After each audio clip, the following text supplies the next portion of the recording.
A ocorrência do efeito fotoelétrico em si não contraria a teoria clássica. Esse aqui é o ponto importante nesse momento. Tá? Isso já era sabido na época em que o efeito fotoelétrico foi descoberto.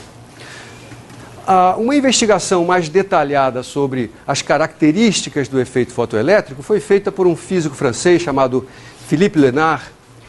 Philippe Lenard foi aluno de Heinrich Hertz, o cara que descobriu, que produziu ondas eletromagnéticas pela primeira vez. O Philippe Lenard, então, foi estudar o efeito fotoelétrico e ele usou um aparelho que eu vou tentar mostrar para você aqui. Eu tenho aqui um tubo de gás rarefeito. O gás rarefeito para que a passagem dos elétrons do interior desse tubo não seja atrapalhada, né, pela presença desse gás. Aqui eu tenho um catodo que vai ser iluminado através dessa janela. Então aqui entra luz, essa luz ilumina o catodo e os elétrons ejetados do catodo vão, em algum momento, aparecer no anodo. E quando eles aparecerem aqui, isso significa que vai haver uma corrente elétrica fluindo, e essa corrente elétrica pode ser medida, por exemplo, por um amperímetro colocado no meio desse circuito. E ΔV é a diferença de potencial coletiva produzida por essa bateria aqui. Tá? Esse ΔV é regulável, eu posso aumentar ou diminuir esse ΔV. Posso fazer ele ficar positivo, significa que aqui está o terminal positivo da bateria, ou fazer ele ficar negativo, que significa que eu inverti os terminais dessa bateria. Tá? Então isso aqui é ajustável. Então o que o Lenard vai fazer é estudar de que maneira a corrente nesse circuito depende dos parâmetros que eu estou colocando nessa figura.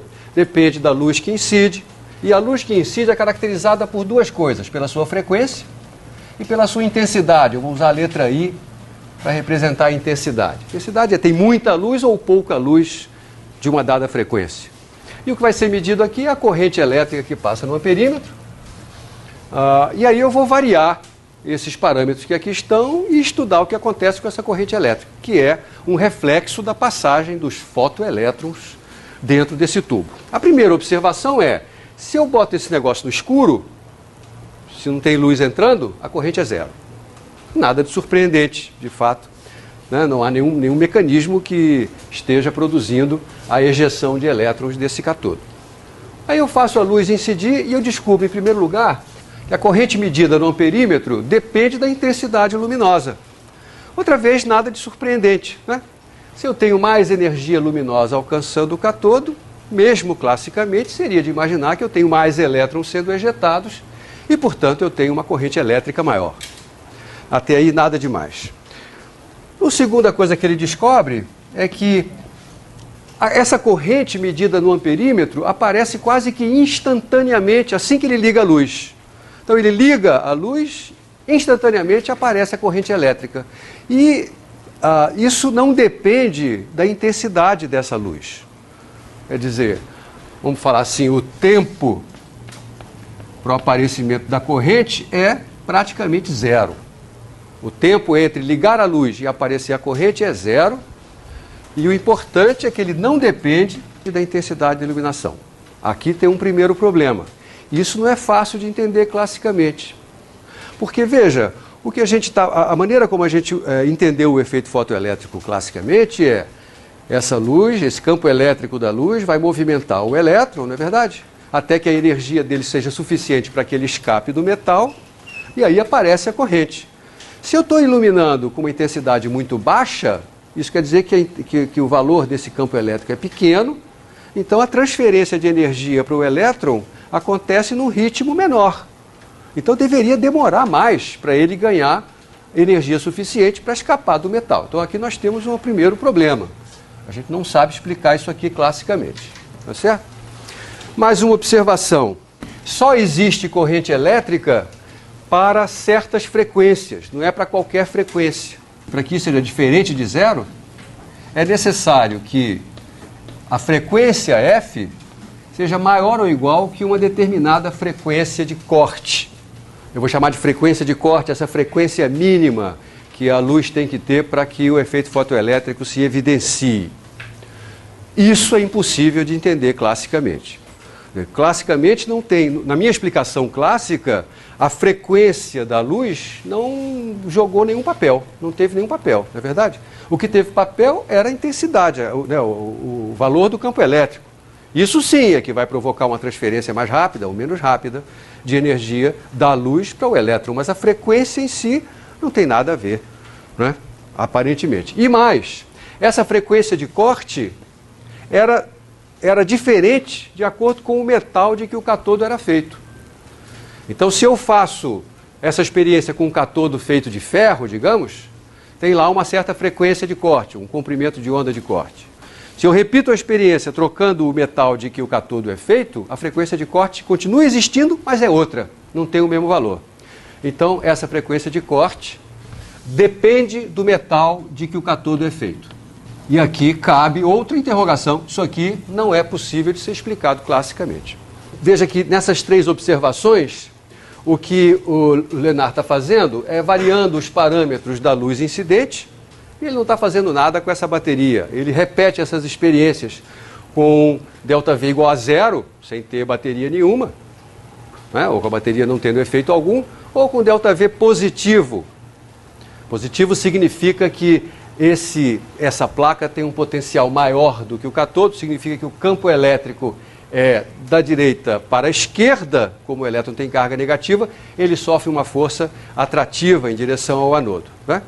O que ele descobre é o seguinte, é que o papel dessa diferença de potencial é o seguinte, se ΔV é positivo, então o resultado é que a corrente fica aproximadamente constante. Quer dizer, eu começo com ΔV igual a zero e começo fazendo uma luz incidir sobre o catodo com frequência maior do que a frequência de corte para que haja o efeito fotoelétrico. Eu meço a corrente que passa por aqui, com ΔV igual a zero. Eu faço o ΔV ficar positivo. A partir de um certo valor pequeno desse ΔV, eu posso aumentar o quanto eu quiser esse ΔV, que a corrente continua a mesma. Vamos ver se a gente consegue entender esse fenômeno.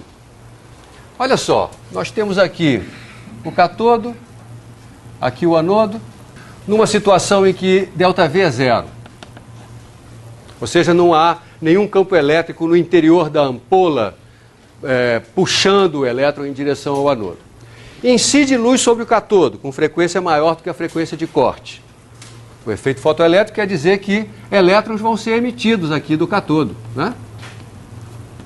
Em princípio, em todas as direções. Tá certo? Alguns desses elétrons vão bater no anodo, outros não. Afinal de contas, eles não têm nenhuma motivação para chegar no anodo, não tem nada puxando eles para o anodo se ΔV for zero. Alguns elétrons chegam aqui, outros não. Se eu agora colocar um ΔV maior do que zero, vai acontecer aqui um campo elétrico da direita para a esquerda que vai puxar os elétrons em direção ao anodo. Então eles vão começar a executar trajetórias assim, em direção ao anodo. E um ΔV suficientemente, quer dizer, um ΔV não muito grande, já vai ser suficiente para fazer com que todos os elétrons que saíram do catodo alcancem o anodo.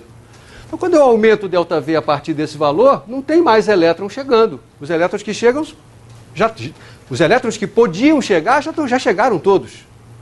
Dito de outra maneira, se eu for representar aqui em gráfico de que maneira a intensidade de corrente depende desse ΔV para uma frequência maior do que a frequência de corte, o que eu vou ver é o seguinte, para ΔV igual a zero eu tenho lá uma certa corrente, significa, na figura original, na figura inicial, né, aqueles elétrons que já saíram do catodo apontados para o anodo, esses estão chegando.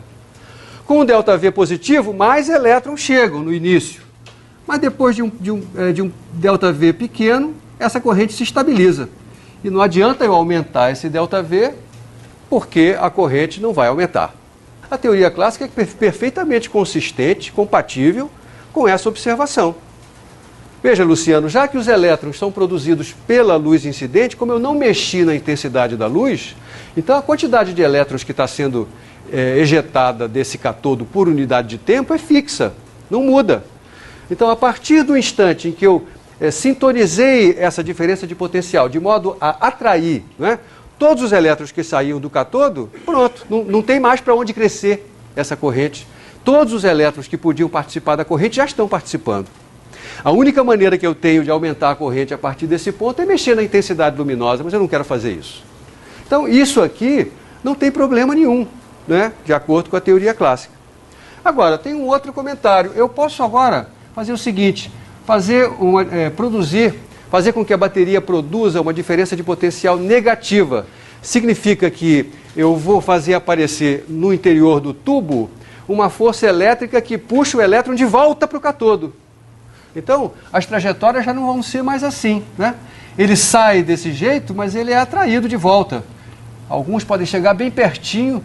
Pode acontecer até de um elétron, mesmo com esse potencial retardador, ainda conseguir alcançar o anodo. E o que acontece aqui, nessa representação, né? Eu vou fazendo ΔV ficar negativo, então eu vou ter uma diminuição da corrente, o que é facilmente explicável classicamente, né? Porque alguns elétrons que chegariam ao anodo estão sendo puxados de volta, mas alguns que saem com energia cinética grande o suficiente ainda conseguem chegar. Até que vai chegar a uma certa diferença de potencial, para a qual mesmo os elétrons mais energéticos não conseguem mais chegar. Aqui então aparece um potencial, ou uma diferença de potencial de corte, que eu vou chamar de V-stop.